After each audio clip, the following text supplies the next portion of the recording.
வணக்கம். இன்னைக்கு my home my கிச்சனில் ரொம்பவே சீக்கிரமாக சுலபமாக செய்யக்கூடிய தக்காளி சாதம் எப்படி செய்கிறதுன்னு பார்க்கலாம்.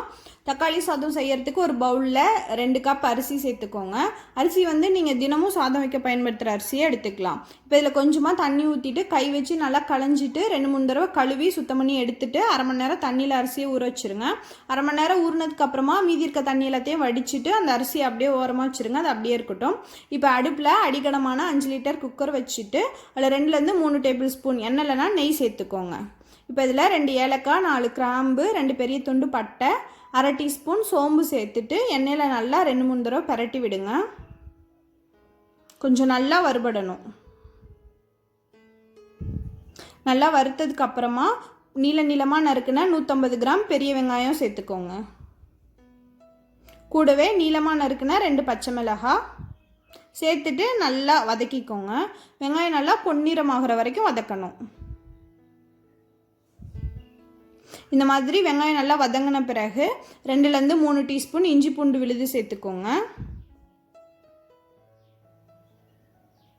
இஞ்சி பூண்டு விழுது நல்லா வதங்கணும். இந்த மாதிரி நல்லா வதங்கினதுக்கு அப்புறமா கொஞ்சமாக புதினா இலைகள், கொஞ்சமாக கொத்தமல்லி இலைகள் சேர்த்துக்கோங்க. சேர்த்துட்டு இதையும் நல்லா வதக்கி விடுங்க. கொஞ்சம் நேரம் நல்லா வதங்கினதுக்கு அப்புறமா பொடி பொடியாக நறுக்குனா தக்காளி பழம் சேர்த்துக்கோங்க. 300-400 கிராம் அளவுக்கு. புளிப்பு கம்மியாக இருந்தால் அதிகமாக சேர்த்துக்கோங்க. புளிப்பு அதிகமாக இருந்தால் குறைவான அளவு தக்காளி பழம் சேர்த்துக்கோங்க. இப்போ தக்காளி பழம் நல்லா வதங்கி உருவமே தெரியாத அளவுக்கு நல்லா குழஞ்சி வதங்கணும். நல்லா வதங்கினதுக்கு அப்புறமா 1/4 டீஸ்பூன் மஞ்சத்தூள், 1/4 டீஸ்பூன் கரம் மசாலா, 2 டீஸ்பூன் மிளகாய்த்தூள், காரத்துக்கு தகுந்த மாதிரி சேர்த்துக்கோங்க. அரை டீஸ்பூன் மிளகுத்தூள் சேர்த்துட்டு மசாலாவோட பச்சை வாசனை போகிற வரைக்கும் அதை வேக வைக்கணும்.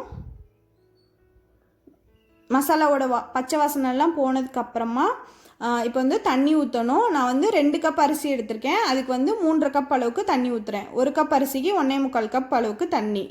நீங்கள் எடுக்கிற அரிசிக்கு தகுந்த மாதிரி சேர்த்துக்கோங்க. இப்போ தேவையான அளவுக்கு உப்பு சேர்த்துட்டு நல்லா கலந்து விடுங்க.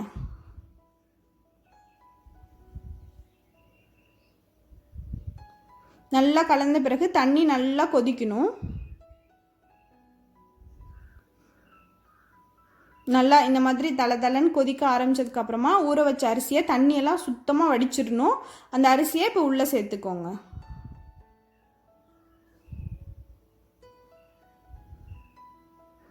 அரிசி எல்லாத்தையும் சேர்த்துட்டு இப்போ நல்லா கலந்து விட்டுறலாம்.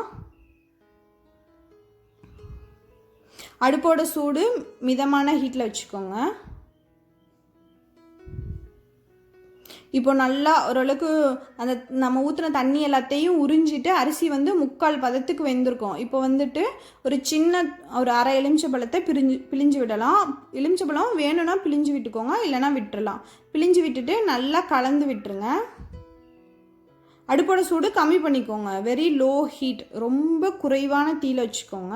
இப்போ நல்லா கலந்ததுக்கு அப்புறமா மூடி போட்டுட்டு மேலே விசில் போட்டுடலாம். போட்டுட்டு அடுப்பில் வச்சுருங்க. ரொம்பவே வெரி லோ ஹீட்டில், ரொம்ப கம்மியான ஹீட்டில் 10 நிமிஷம் வச்சுட்டு 10 நிமிஷத்துக்கு அப்புறம் அடுப்புலேருந்து இறக்கிட்டு ப்ரெஷர் போகிற வரைக்கும் வெயிட் பண்ணிவிட்டு ப்ரெஷர்லாம் போயிடுச்சான்னு செக் பண்ணதுக்கு அப்புறமா குக்கரை திறங்க. அரிசி நல்லா சாதம் நல்லா வெந்து உதிரியாக இருக்கும். இந்த மாதிரி